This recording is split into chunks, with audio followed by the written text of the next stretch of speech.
Fala pessoal do canal Vista Pátria, meu nome é Rafael Satie, sou fundador do Pod Política Podcast e hoje nós temos uma super novidade para você. Fala tu, Samuel. Satie, eles acharam que a gente fosse parar, mas a gente está de volta num novo local, num novo formato, porque a nossa força vem do alto. É isso aí, pessoal. A partir de agora, semanalmente, estaremos no canal Vista Pátria do nosso amigo Alan Frutuoso. Isso é que é ter moral, né, Marcelo? Perfeito, Fernanda. Pessoal, todo domingo, Pod Política Podcast aqui no canal Vista Pátria. Deus. Pátria. Família. Liberdade.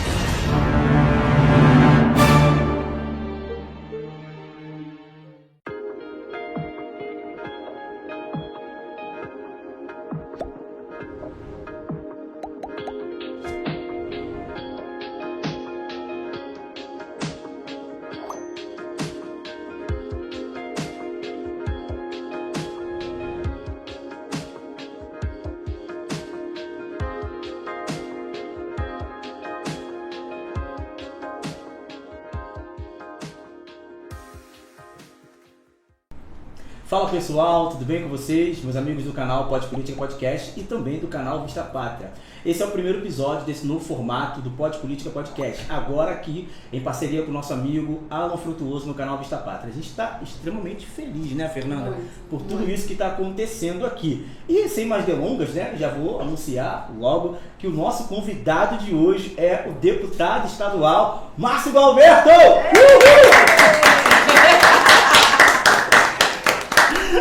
Boa tarde, bom dia, boa noite, deputado. Fala com a gente. Depois dessa recepção, pode ser tudo, né? De uma só vez. Muito obrigado pelo convite, é uma grande honra, uma grande alegria. Primeiro, estar cercado de amigos, depois estar cercado de profissionais tão competentes. Parabéns pela iniciativa. Sem dúvida alguma, é uma ocupação de espaço, mas não é qualquer ocupação de espaço, é uma ocupação de espaço com conteúdo, com inteligência, com qualidade. Então isso é muito importante hoje em dia. Eu diria que é tão importante ou mais importante do que estar na política propriamente dita com um mandato como eu. Que bom, assim... Receber esses elogios assim logo no início, né, Samuel? Fala com a gente. É verdade, é uma grande honra receber esse elogio do senhor. A gente sabe que é uma tomada de espaço, é importante a gente estar aqui. Agora, o que chama a nossa atenção é que o investimento que a gente faz aqui ainda é maior do que o investimento que o senhor fez para a campanha do senhor, né? Parece o cara teve 23 mil votos, foi isso? Isso. Com 3 mil reais, não dá para comprar uma câmera, como é que faz isso? Que é isso aí? Milagre. Olha esse milagre aí dessa eleição. E vocês que estão aqui, olha, sem dúvida alguma, a providência divina agiu poderosamente nessa situação, porque vocês sabem disso, não é simples vencer uma eleição para deputado estadual nesse país, nesse estado do Rio de Janeiro, com tão poucos recursos ínfimos de fato, mas nós colocamos, pelo menos eu tinha um tênis razoável, que deu para caminhar bastante, né? Enfim, e aí eu me movimentava ali pela Zona Oeste e no mais eu fazia campanha pelas redes sociais, sim, pelo WhatsApp. E tem um fato que é muito importante, foram menos de 3 mil reais, porque na verdade eu devolvo aproximadamente 800 reais pro partido. Uau, então foram 2.200 2 reais. mil e alguma coisa. Menos de 2.500. Tá, mas peraí, então foram menos de 2.500 reais. Com quantos votos? 31 mil votos? 23. 23 mil. 31 mil esse ano. Não tô brincando. Quanto que dá essa contagem aí aproximadamente? 14 centavos? 14 centavos. O que tu faz com 14 centavos? Eu não saio de casa, eu choro. Depois da pandemia que mandaram a gente ficar em casa e a economia a gente vê depois, Pior aí. Lá vem ele. Não, porque o pessoal perguntou, né? E aí, vocês estão animados com o Paulo Guedes agora, que o mercado, as coisas estão caras? Pelo amor de Deus, vai. A gente ficou em casa e a economia a gente vê depois. O depois chegou, na verdade. Estamos vendo aí. Estamos vendo aí, né? E só não está sendo pior, a gente só não entrou numa guerra no Rio de Janeiro, no Brasil, porque o presidente chegou junto com a população, né, deu o Auxílio Brasil. Mesmo perseguido, mesmo perseguido, rotulado, ele bancou isso, negacionista, foi fascista. o único líder mundial que falou assim, não, eu não sou obrigado, nós tem que ser obrigado a tomar vacina não. Exatamente. Quem teve essa coragem Assumiu o risco altíssimo. assumiu o risco altíssimo. Agora, na verdade, nós estamos vendo a retomada da economia, a retomada do emprego e estão aparecendo vários pais, né? Agora é fácil, né? Agora é muito simples, mas naquele momento crucial, naquele momento crítico, são esses momentos que separam os homens dos meninos. Eu gosto muito de falar sobre isso. São momentos difíceis. Sim.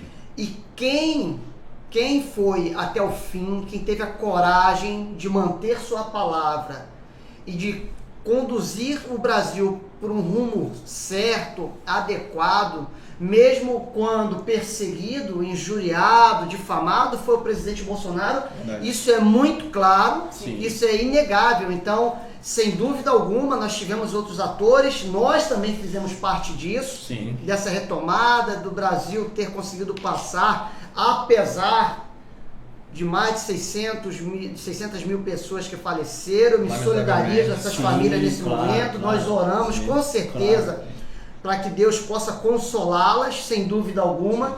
Apesar de todos esses problemas e dificuldades, o Brasil perante o mundo, isso não é achismo, é um dado concreto, é um fato, passou muito bem e sem dúvida nenhuma isso tem a ver com o nosso líder, que é o presidente da República, com os seus ministros. Sim. E com o povo, com os cidadãos que acreditaram nisso e fizeram por onde. Então está de parabéns toda a sociedade brasileira, porque se nós hoje estamos conseguindo algumas vitórias depois de 2 anos de uma crise mundial, isso deve-se bastante, né, à coragem do povo brasileiro e aos seus líderes nesse momento, sem dúvida alguma. Primeiro trimestre agora o real foi a moeda que mais valorizou no mundo. Exatamente. Mas falando um pouco sobre liberdade, o Gualberto é uma figura muito emblemática aqui nesse período até pandemia e pós-pandemia, né? Sim. Pegou o processo todo e lançou o PL 49/19 de 2021. Isso. Que Foi proíbe... um mês que começou aquilo. Olha, foi bem no início, foi março, abril. Porque, se vocês me permitirem, eu volto até um pouco. Claro, fica à vontade. Vou trazer um dado importante, que é preciso recordar agora o que aconteceu com a chegada da Covid-19 em nosso país, né? Ali em 2020, janeiro, começou a chegar, mas nós tivemos mesmo assim um carnaval incentivado Sim, foi pelo ex-governador Wilson Witzel, que se juntou com o João Dória. Exatamente. As pessoas estão esquecendo disso, eles incentivaram o carnaval, a vinda de turistas de outros países, e naquele momento já existia uma normativa do governo federal alertando para que isso não fosse feito. Eles passaram por cima, atropelaram tudo. Ninguém os chama de genocidas por causa disso, mas eles, em algum momento nós vamos ter que investigar isso. Eles colaboraram para a disseminação, e aí sim, isso não é narrativa. Isso é fato, né? Isso é um fato. Eles colaboraram sim, de alguma maneira, para a disseminação da Covid-19 em nosso país. Não só eles, os outros governantes também, que aderiram a isso e incentivaram e não tomaram nenhuma precaução inteligente. Eles tomaram algumas precauções, mas precauções absolutamente inadequadas e até mesmo inócuas para combater a Covid-19. E naquele momento, teve um deputado estadual, dentro desse contexto, que quis estabelecer, implementar aqui no estado do Rio de Janeiro um lockdown terrível, brutal, que foi o deputado estadual Renan Ferreirinha, do PSB, que estava como secretário municipal de educação, voltou para a Leste, ele vai sair candidato. Sim. E a força do povo, né, tanto a união das pessoas com alguns parlamentares, nós colhemos um fruto. Qual foi? Naquele instante, o lockdown não vigorou na Alerj. Você lembra? A gente estava na rua, né? Vocês na rua, fazendo manifestação na porta da Alerj. Tinha bomba. Lançaram bomba. Esse dia foi sinistro. Esse dia foi bravo. Então as pessoas, a gente até esquece. Mas que bom que você tocou nesse assunto, Porque o preço da liberdade é a eterna Eterna vigilância, vigilância, como isso mesmo. dizem. É. Hoje, nós estamos colhendo o fruto de um país que começa a sair desse estado de pandemia e não a sair tão mal como em comparação até com grandes potências. Sim. Mas porque teve um povo aguerrido, tem um presidente que é corajoso, né? Nós fomos para a porta da LED e evitamos o lockdown. Mas na sequência, nós vimos com a eleição do prefeito Eduardo Paes que ele veio disposto a lançar uma grande cortina de fumaça para que ninguém percebesse a sua inabilidade na gestão. Porque o Eduardo Paes construiu uma imagem de que ele é um grande gestor. Mas essa imagem foi construída quando ele era comparsa de Sérgio Cabral, que aquilo não é ser... Aí era fácil, né? Aí era fácil. Copa do Mundo, dinheiro na mão, dinheiro na mão, Olimpíada, Olimpíada. muito dinheiro. Exatamente, imagine Olimpíada. você tem um gasto na tua casa, sei lá, com contas de R$3.000. E daqui a pouco você vai olhar na tua conta bancária, tá lá 500 mil para você administrar para gastar 3. Se você Aí é fácil, né? Aí é fácil, né? Aí é mole. Se você não for um bom gestor... Se sobrar 50, o cara falou, é muito bom, hein? Exatamente. Mas eu gastou 450, não, mas não interessa, sobrou 50. Administra muito bem suas Administra finanças, muito hein? bem, olha a casa desse cara, tudo em ordem, não falta nada. Enfim, mais ou menos foi o que aconteceu com o Eduardo Paes, dinheiro ali, né? Tem essa ligação pro Lula, não tem o Lula ligando pra ele? Maricá. De Maricá, eles falam bem de Maricá, né? Maricá é legal, né? É o polo, né? Eu quero ver quem que eles vão votar em Maricá esse ano. Exatamente. E aí, Eduardo Paes entra para lançar a cortina de fumaça, o que ele faz? Para que ninguém percebesse que ele não é esse bom gestor, ele começa então a apertar, a arrochar a sua população, principalmente aqueles que votaram nele. É uma traição aqueles que votaram nele. É uma deslealdade.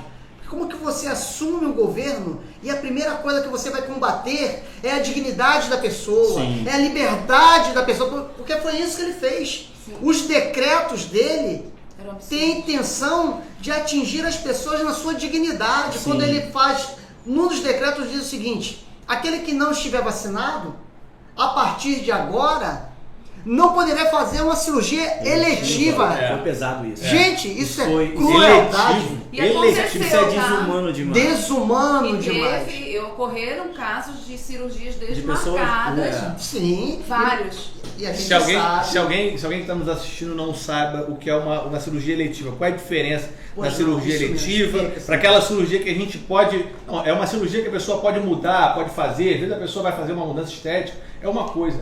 A cirurgia eletiva não, é questão de vida ou morte. É o médico dar o parecer e falar ela precisa fazer a cirurgia. É caso cirúrgico. Então, assim, se essas pessoas não forem submetidas a uma cirurgia, elas correm risco de morte severo. Então, como essa pessoa ela não pode receber tratamentos básicos para que ela garanta o direito dela à vida, que é um direito que todos nós temos, é básico de todo cidadão, ele é impedido de ter esse direito porque não se vacinou, e aí, se ele não vacina, ele bota a vida dele em risco. Mas, ora, se ele não fizer a cirurgia eletiva, a vida dele já está em risco. Sim. E tudo Que lógica é essa? Tudo pela sua saúde. Você vai morrer na sua casa sem fazer a cirurgia para sua segurança. É claro que é pro teu bem. É claro que é pro teu bem. Eu estou violando teus direitos, mas é pro teu bem. É pro teu bem. Tá? Fica tudo aí, bem, tá tudo bem. E imagine, nós sabemos como é que funciona. Tem pessoas ali que estavam há anos na fila aguardando a sua vez. Exatamente. E aí essa vez, quando chega, acontece essa podagem brutal. A pessoa para ali, e tem mais alguns casos que eu estou reunindo a duras penas, Sim. porque tem outras coisas acontecendo, mas vejam, de pessoas que não podiam se operar por causa do decreto, Certo. mas também não podiam tomar vacina por causa da sua questão de saúde. Uau! Mas quem que faz? E até hoje esses casos não foram solucionados. Caramba.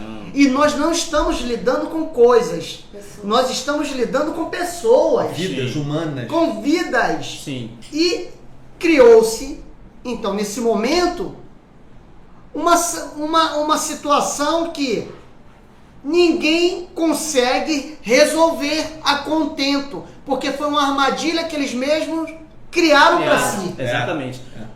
Deputado, a gente percebe que o deputado, assim, aí você vê a diferença, você nota a diferença de alguém que de fato se entregou para esse processo de trazer de volta a liberdade para uma população. Verdade. Eu fui no gabinete do deputado diversas vezes e eu sempre vi o corpo jurídico papelada para tudo quanto é lado, para cá, vai para lá. Os advogados já carecas, né? Eu vi isso com os próprios olhos. Porque lá todo mundo tem que ser careca. Lá não tem liberdade para ser cabeludo, não. Não, isso mostra, assim, né, com todo esse arcabouço de fatos que o senhor está trazendo pra gente, que o senhor foi muito aguerrido nessa questão desse período. Será que, assim, pra gente dar uma dinamizada, e a gente não pode falar muito da picada da abelha por causa do YouTube, né? Inclusive a gente tem que botar um cachorrinho aqui, bonitinho, né? Nós amamos vocês da plataforma, né?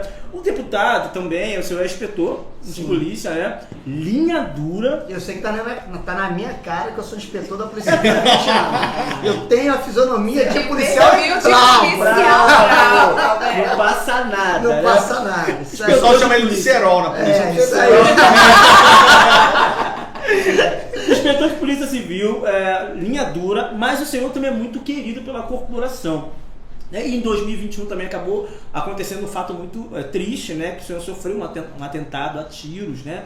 E assim, em poucas palavras, eu gostaria que o senhor contasse pra gente também como foi isso, porque a gente sabe do desafio que é ser um parlamentar no estado e na cidade de Rio de Janeiro, sobretudo representando a corporação. É óbvio que o senhor também tem o senhor é católico, tem assim, muitos eleitores católicos, faz um trabalho extremamente relevante dentro da Igreja Católica, mas assim, é difícil e é perigoso ser político na cidade do Rio de Janeiro. Conta pra gente um pouco como foi resolvida essa questão. Porque a forma, e eu falo isso sem arrogância nenhuma, sem soberba, mas a forma que eu escolhi para fazer política é um traslado daquilo que nós cristãos vivemos.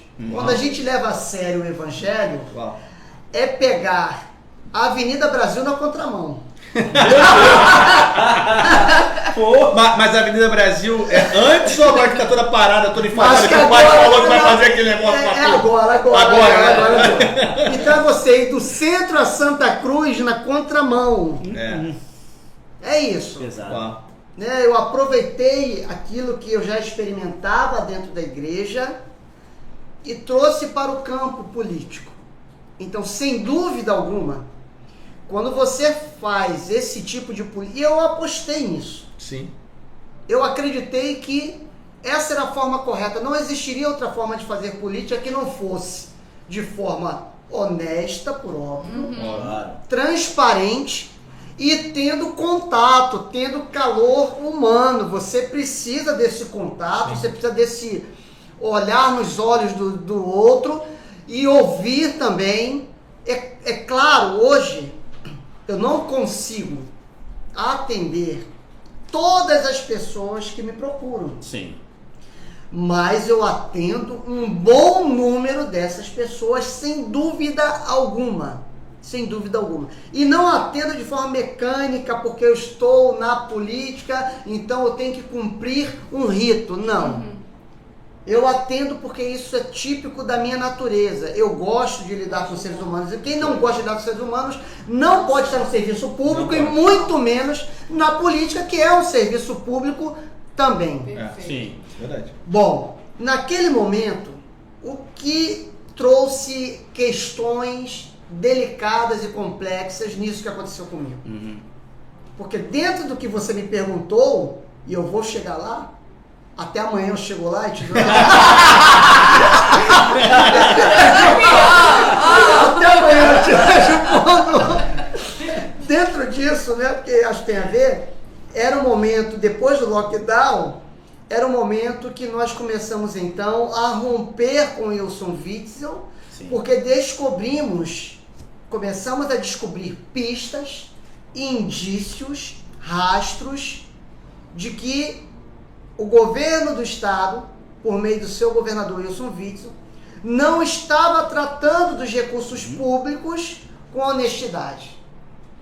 Então, naquele momento, eu, deputado Anderson Moraes, deputado Serginho, doutor Serginho, a deputada estadual Alana Passos, né, e outros, Salema, Poubel, nós começamos a nos debruçar, porque vejam, nós tínhamos apoiado o Wilson Witzel. Sim.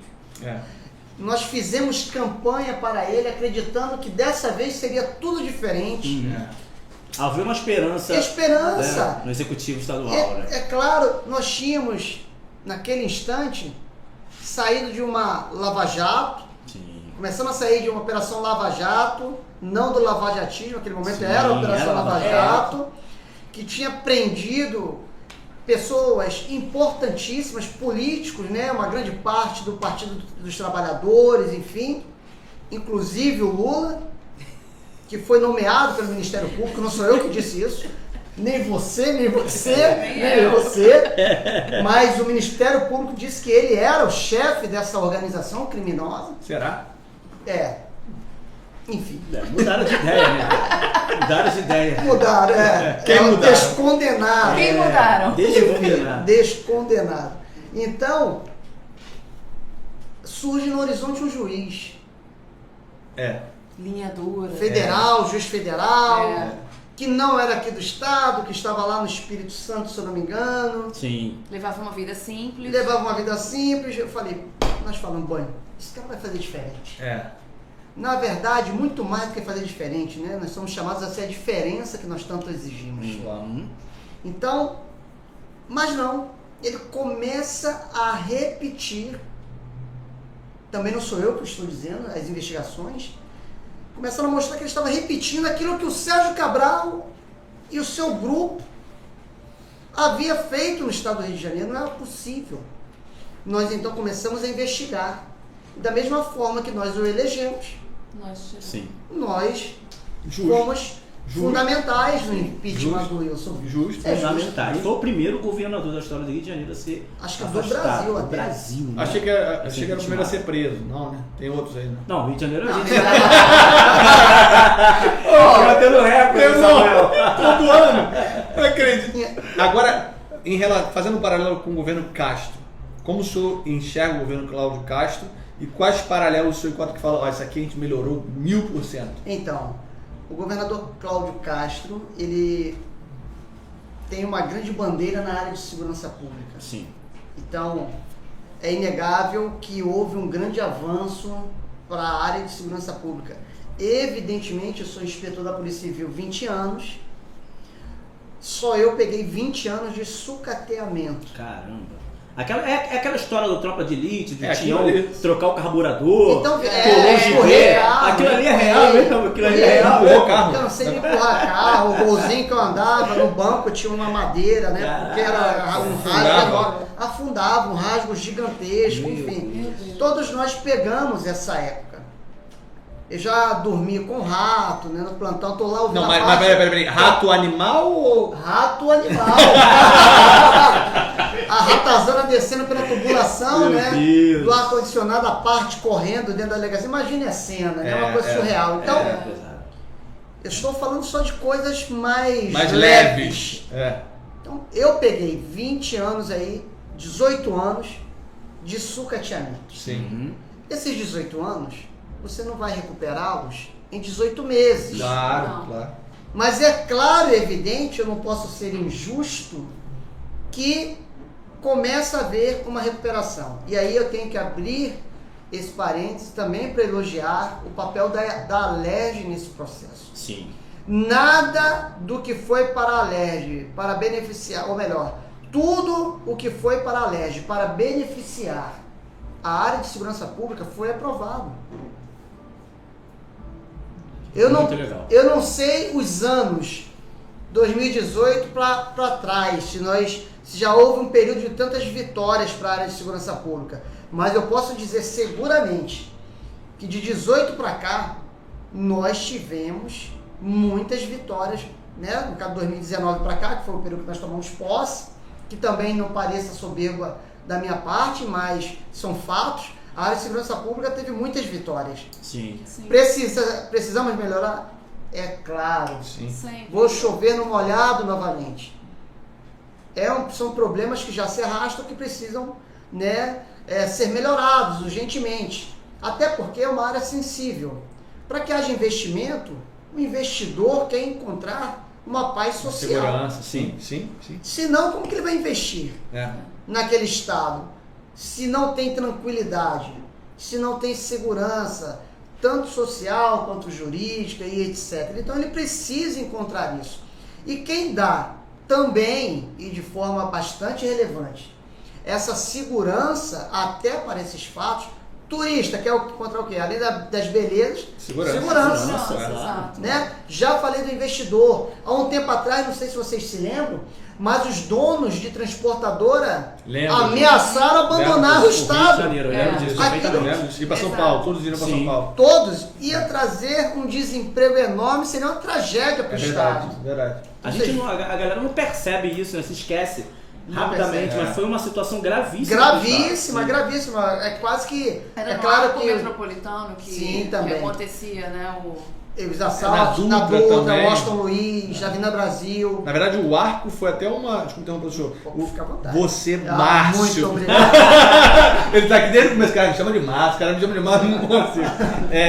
Então, ali no arco metropolitano, o presidente até autorizou a instalação de um posto da PRF, né? Parece, para dar uma segurança maior ali. Exatamente. Se eu não me engano, houve uma concessão no arco metropolitano, com certeza vai melhorar bastante aquilo ali. Precisa de policiamento. É uma rota importante de escoamento, né, de produtos, porque você tem ali Itaguaí, dentro de Itaguaí o porto de Sepitiba, se eu não me engano, eu não sei se mudou o nome, que fala que mudou, não sei se era Porto de Itaguaí, virou Porto de Sepitiba, ou se era Porto de Itaguaí. Sepitiba que virou de Itaguaí. Me perdoe pela imprecisão agora, mas de qualquer maneira, e ali o Itaguaí é um município estratégico. Então você tem ali o porto, você tem saída para lá por Paraty, ali por Uranga, Paraty, você sai em São Paulo, você tem o arco metropolitano, que também você escoa aquela carga que chega. Você, se quiser pegar Rio Santo, você sai na Avenida Brasil. Então, o arco metropolitano tem uma importância estratégica muito grande, não poderia ficar tanto tempo abandonado. Esquecido. Isso aí, esquecido.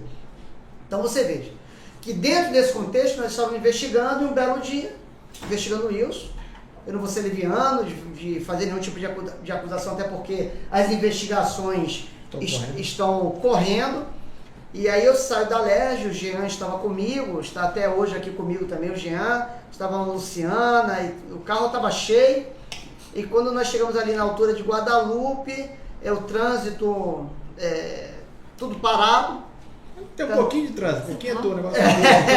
Eu voltando para minha casa, que eu moro ali em Padre Miguel, e aí a gente achou por bem, então, sair um pouquinho da Avenida Brasil para escapar do trânsito e lá na frente voltar para a Avenida Brasil de novo.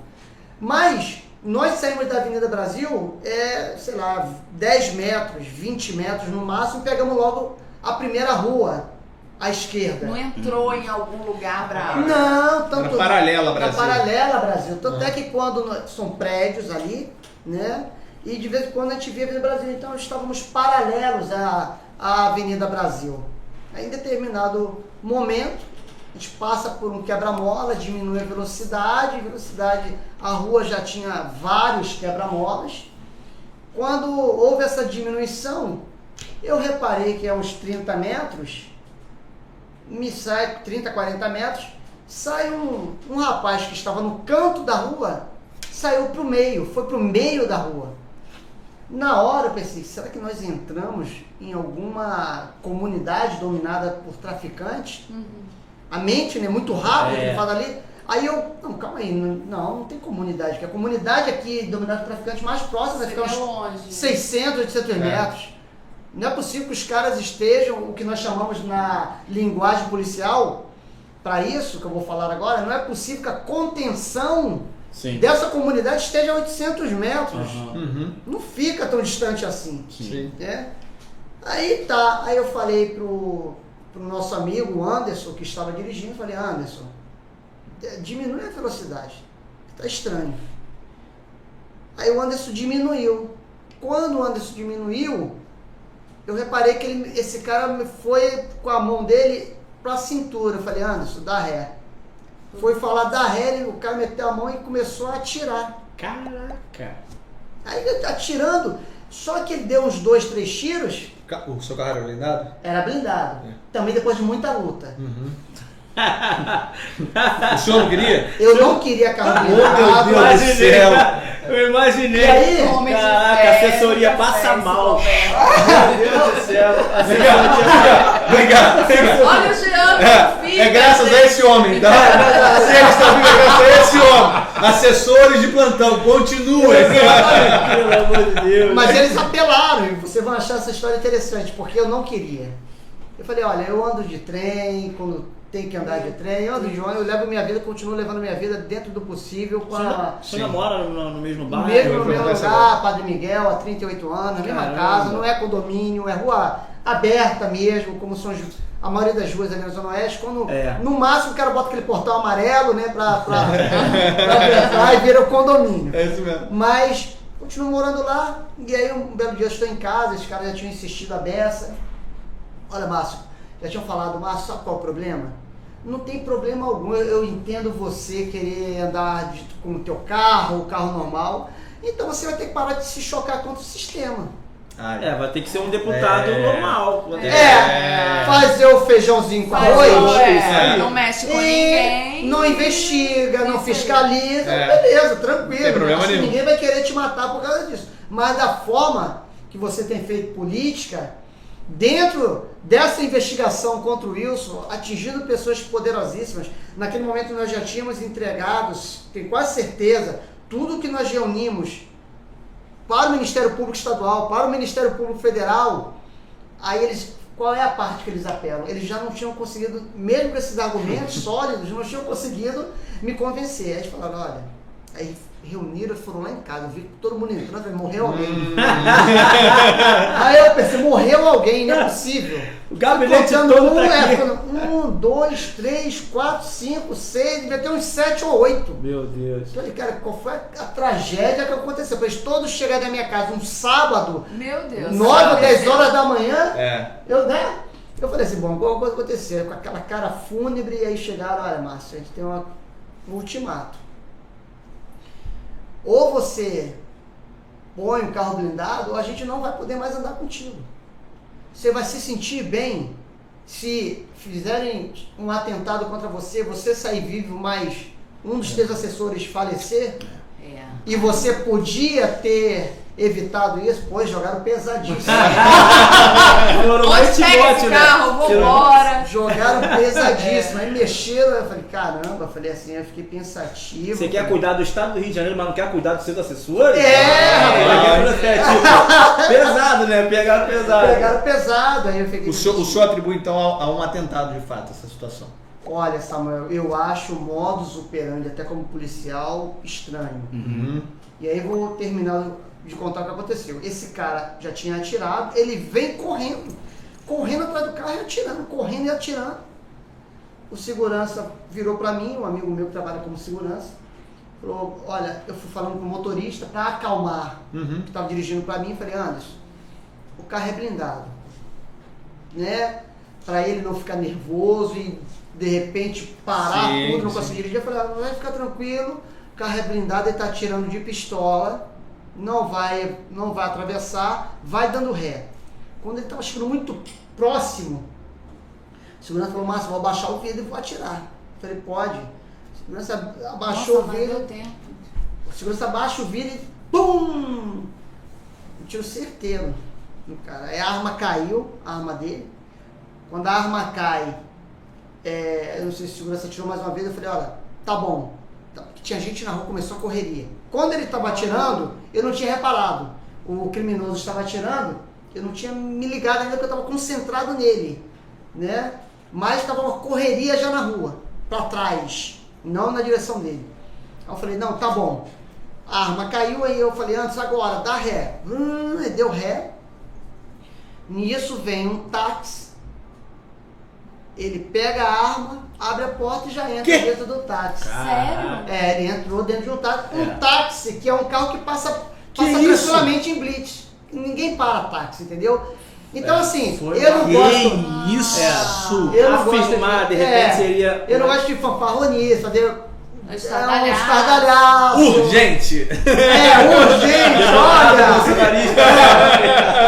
Não sei Samuel, se tem uma voz de olha verdade, aqui, Samuel. olha aqui, gente, eu botei isso no meu Twitter quando aconteceu. Mamãe querendo ganhar os likes. Urgente, Mas você fechar botou tudo em Márcio caixa alta? Roberto. Tem que ser caixa alta, pô, pelo amor de Deus. Aqui Se você não compartilhar, ele vai ser atentado de novo. Pronto, tentado. Não vai crescer cabelo. Por falar em compartilhar, queria pedir pro pessoal se inscrever no canal do Vista Pátria. Fala aí com a galera, Samuel. É isso, pessoal. Peço para vocês curtirem, compartilharem aqui esse conteúdo. Vocês sabem que todo tipo de conteúdo político, todo tipo de conteúdo mais sério aqui nessa plataforma é um pouco mais difícil de virar. E a gente só tem vocês, são os nossos robôs aí. Então, larga o dedo no like aí, vambora, vamos pra cima, porque a entrevista tá boa. E uma coisa, coloquem aqui nos comentários, quem é o próximo político do Rio de Janeiro que vocês querem ver aqui com a gente? Bota aí pra gente, vamos ouvir o povo. Show de bola. É isso. A gente, pra finalizar, né, um pouco da nossa programação... Ele quer acabar com tudo, né? Não quero. Tá com alguma coisa pra É fazer? que tá tão bom. Tá tranquilo aqui. Não, tá Passava maravilhoso. assim, Né? conversando, mas quero Tá fazer maravilhoso. Ele já quer acabar com tudo. Não, pegar o deputado com tempo de sobra é quase impossível. em pré-campanha, É. em mandato. Em mandato. E a gente está falando justamente da questão da pré-campanha, né? O senhor é pré-candidato a deputado estadual, né? E assim, a gente falou no início do programa que o senhor teve uma votação, né? Super relevante, muito expressiva, de 23 mil votos no último pleito, com pouquíssimos recursos. A gente viu que assim, a questão... As pessoas falam da onda Bolsonaro, né? Realmente, foi uma onda Bolsonaro. Como é que é esse paralelo de 2018 para 2022? A gente sabe que o cenário não é o mesmo. A gente sabe que o povo também está mais elucidado. Alguns ficaram desanimados por algumas questões, outros não. Né? A direita se viu dividida por determinados candidatos que hoje já caiu por terra, que era a questão da terceira via, que não fluiu. Né? Então, assim, os eleitores do Moro vão votar tristes, mas vão ter que votar no Bolsonaro. Não adianta eles tentarem querer criar uma outra narrativa. Mas fala pra gente aí esse cenário de 18 para 22, qual é a sua visão para esse pleito eleitoral agora? Então, em 2018, tudo era muito novo. Uhum.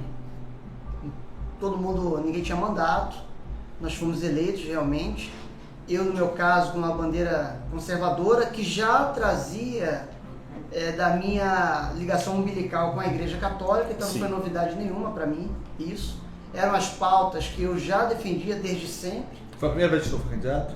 Não, foi a terceira vez. A primeira vez foi em 2014. Eu precisava saber como é que era, depois de passar por um momento de discernimento, de Isso é oração, importantíssimo. para isso é ver se era importantíssimo. aquela mesmo a vontade de Deus, para ver também se era a minha vocação, porque a Estava política, preparado pra se estava aquilo. preparado, a política não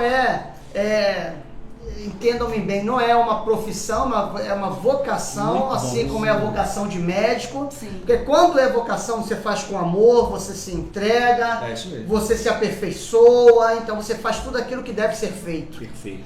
Então, através da oração, eu busquei esse discernimento, ouvir a voz de Deus que se manifesta em mim, mas também através dos meus Com irmãos. certeza. Precisava da confirmação deles também.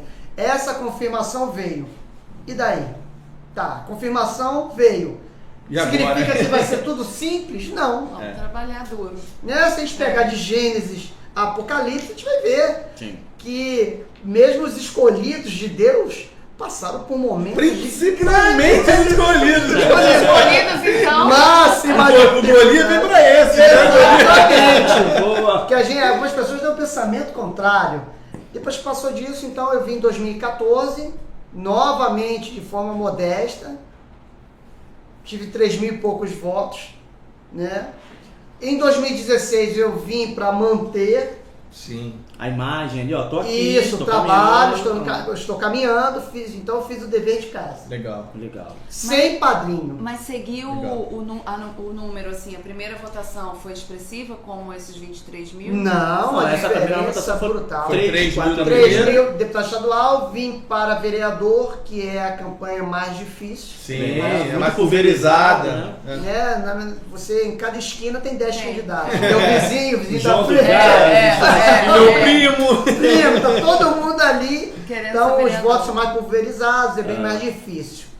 Mas também passei por essa campanha. Quando eu cheguei em 2018, eu já estava bem mais conhecido politicamente. Sim. Legal. Eu tinha um trabalho de evangelização. Legal. Mas era preciso que as pessoas me reconhecessem também como alguém que estava querendo adentrar no campo político. Muito legal, muito legal. Não é uma coisa que acontece da noite para o dia. É. Uma vez que você tem Interessante já tem um trabalho solidificado no campo da evangelização, mas você está indo por uma área, né, diferente, ainda que você leve, por óbvio, não pode ser diferente de todos aqueles valores e princípios, mas é outra área. Então, fiz o dever de casa, cheguei em 2018 mais conhecido, mais forte também, passei por momentos que todos passam. O momento de campanha é de humilhação máxima. Imagina, pedir voto deve ser sinistro, cara. Você apanha por algo que você não fez. Mas também não adianta dizer igual o outro, né? Que o político é a alma mais honesta desse mundo. Né? O outro chega a dizer isso, chega a doer os ouvidos, né? Mas Fábio. Então você ouve demais, é mais um ladrão, e você, meu Deus. Mesmo, você já viu isso? Ah, tá bom, já aceito, Senhor, eu preciso passar por esse processo de amadurecimento. Eu mereço mesmo ser chamado disso, ainda que não seja, para que eu possa crescer em humildade. Por isso que eu também acho assim, pelo menos eu fazer campanha, viver sem Deus não é possível. Perfeito. Não é possível. Perfeito. Tá? E aí, beleza, eu passo por isso, eu vim em 2014, 2016, 2016 cheguei mais forte, né? Eu já tinha um conhecimento, já sabia, sem padrinho, gostaria de tê-lo. Como eu sempre quis ter um irmão mais velho para me defender na rua. Não dá pra apanhar. Eu chorando pra casa. Aí virei polícia, me bate agora. Vem agora. É por aí mesmo, né? Entendeu porque ele não sai do Padre Miguel, né? Agora ele dominou. Xerife, né? Mas, e aí, graças a Deus. A bola é minha. Nesse processo conheço a Cris, ou melhor, anteriormente, alguns anos atrás, de 2018, porque vocês vão se lembrar que nós tivemos problemas sérios com a tentativa de implementar a ideologia de gênero nos planos municipais de educação. Sim. E aí formou-se, principalmente a partir do professor Felipe Neri, André Medrado, Padre José Eduardo e tantos outros. Eles começaram a rodar o Brasil e formou um grupo aqui, um núcleo no estado do Rio de Janeiro, para percorrer naquele momento paróquias, bairros, escolas, falando que era eu lembro disso. que era a ideologia de gênero e as pessoas não sabiam. Esse movimento aconteceu muito na igreja evangélica, quando até o pastor Silas Malafaia, né, Também. foi uma projeção nacional na luta contra essa questão, com a PL 122. Sim, né? perfeito. Foi uma parada assim que dentro da igreja evangélica, assim, a galera começou a rodar para palestrar sobre houve isso. um despertar, né? despertar, uma unidade, uma troca de informações também entre católicos e Muito evangélicos. legal. Que é muito importante. Isso. Pautas comuns. Sim. E até o próprio presidente Bolsonaro ficou muito conhecido nesse momento. Verdade. Ele teve um destaque muito grande na Câmara Federal, combatendo a ideologia de gênero, não é mesmo? E aí nós começamos... Desculpa interromper, mas Pode assim, falar. o que a gente não pode esquecer é que os planos dos nossos inimigos continuam. Tá? Então não adianta achar que acabou, que foi aquilo. Não. Se voltarem ao poder aqueles que estiveram outrora, todo o plano que eles pararam lá atrás vai voltar e continuar. Perfeito. Tá? Então assim, é só pra gente saber com o que a gente está lidando. Não podemos abaixar a guarda. Exatamente. Não tem como. Até porque a ideologia de gênero continua. Eles continuam ainda. Então nós visitávamos os vereadores, conversando com os vereadores. Eu e a Cris já estávamos palestrando contra o aborto. Né? Eu sou contra o aborto em todas as hipóteses. Compreendo a dor das mulheres, compreendo mesmo. Eu prendi vários estupradores, eu sei o que é isso, compreendo. Mas compreendo também que aquele bebê, caso a mulher venha engravidar fruto de estupro, ele não pode pagar por algo que ele não fez. Sim, é o sangue inocente. Exatamente. Então nós palestrávamos sobre isso, nos conhecemos, discernimos, ela discernindo se era isso, eu discernindo se era isso, saímos para fazer campanha juntos e fomos eleitos. Ninguém nos conhecia ainda, né? Não enquanto político, a gente não tinha mandato. Sim. Então nessa questão tudo foi muito novo, mas já conhecia a nossa índole. Sim. Isso não foi pra gente não foi um modismo. Sou contra o socialismo, sou contra o comunismo, sou contra a ideologia Vou de lançar meu gênero. nome. Vou fazer a minha. Não era o modismo. Qual é a diferença de 2018 para agora? Agora todos já sabem quem é quem. Elas sabem quem é que fez do conservadorismo um modismo e quem de fato é conservador. E tem um outro detalhe, eu não tenho nada contra youtuber, pelo contrário, tenho admiração por vários que são conservadores, que fazem um trabalho sério. Eu não tenho nada contra jornalistas conservadores, pelo contrário. Mas eu não fui eleito para ser jornalista. Sim. Eu não fui eleito para ficar fazendo vídeos, a não ser que sejam vídeos que demonstrem o meu dia a dia e prestem contas do meu mandato. Feedback à É o população. famoso É o deputado. político hashtag. Eu estou deputado estadual para servir a sociedade e fazer o melhor por ela dentro daquela função. Isso. Eu não posso ter vergonha do que eu sou. É que o senhor entende como chamado, por isso que o senhor vê assim. É vocação. Exato. E às vezes algumas pessoas ficam cobrando vídeos, pois eu falo, olha, eu posto, contanto que aquilo tenha a ver com o meu dia a dia. Sim. Contanto que aquilo seja uma prestação de contas, ou então um posicionamento político, que é muito importante você se posicionar, Claro. ok, mas não esperem de mim fanfarronices, porque Sim. isso não faz parte da minha índole e do meu mandato, Perfeito. sabe? Então, essas questões são diferenciais de 2018 e 2022, está muito claro quem traiu o presidente, Sim. quem traiu os conservadores, quem foi Traiu os desleal, eleitores. traiu os eleitores, quem conhece minimamente e acompanha ainda que minimamente o dia a dia da Alerj, não vai poder dizer que foi enganado, já sabe quem são os políticos, quem trabalhou de fato pelas bandeiras que nós acreditamos durante esses 3 anos. Então isso está muito claro, Fernanda. Eu acho que não vai haver nenhuma dúvida para 2022, a não ser que as pessoas queiram ser enganadas. E falando especificamente sobre o pleito de presidente da República, né? A gente teve esse cenário agora do ex-condenado, né, voltar a ser elegível. Ele está aí, segundo as pesquisas, que acredito quem quiser, que nem Papai Noel, né? No primeiro lugar. Mas aí também não para de falar, e aí fala, eu não entendo, o cara fala a favor do aborto, o cara fala contra a classe média, o cara fala contra o empreendedor, o cara fala contra... E como que esse cara, e ele não sai na rua, ele não consegue uma pessoa para dar tchau pra ele na rua, tá pior que o Dória dando tchau pro vento no shopping, lembra esse vídeo? Então os dois, se juntar os dois, não dá uma pessoa seguindo, gente. Ele fez agora no Sul, agora, não sei se foi Santa Catarina ou no Sul, cara, só tinha gente do MTST, não tinha uma população, uma família, se a pessoa dando a mão assim. Todo mundo ali ganhou 40, Não tinha. 50, um pãozinho com mortadela. Não tinha ninguém, como esse cara é o primeiro lugar nas pesquisas, mas aí em compensação a gente tem a questão dos Estados Unidos, que o Biden estava na mesma situação, o Trump saía, era ovacionado, mas o Biden ganhou. Então, como é que o senhor enxerga, pra gente finalizar, como é que o senhor enxerga a eleição para esse ano? Bolsonaro vem com força, Bolsonaro ganha no primeiro turno, o senhor acredita que vão puxar o tapete dele, a questão toda do TSE, como é que o senhor vê esse cenário para esse ano? Sabendo que a população pode sim ser crítica ao presidente, eu penso, mas ela não pode perder o centro das proporções.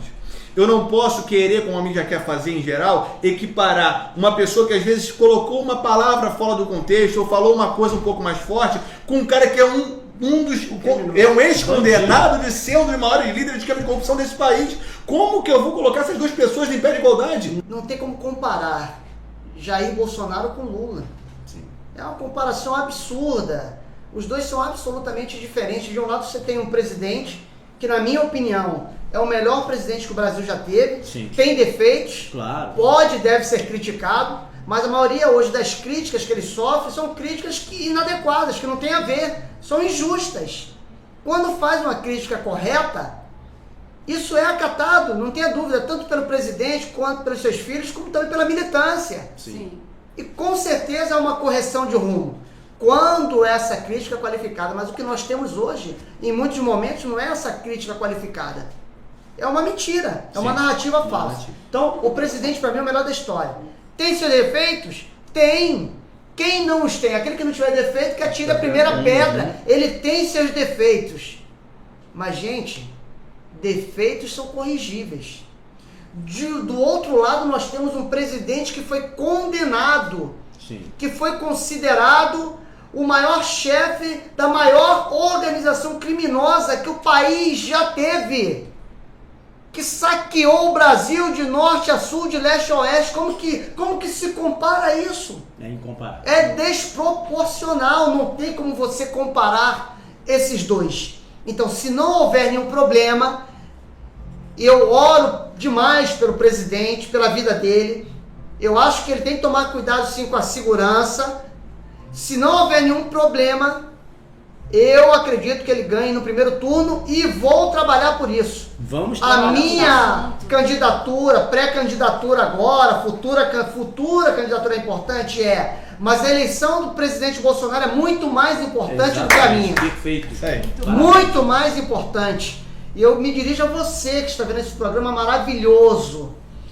Não vote no Lula, mas não só isso. Não vote nele e faça campanha contra, porque ele não está à altura do povo brasileiro. Você faz parte desse povo. Verdade.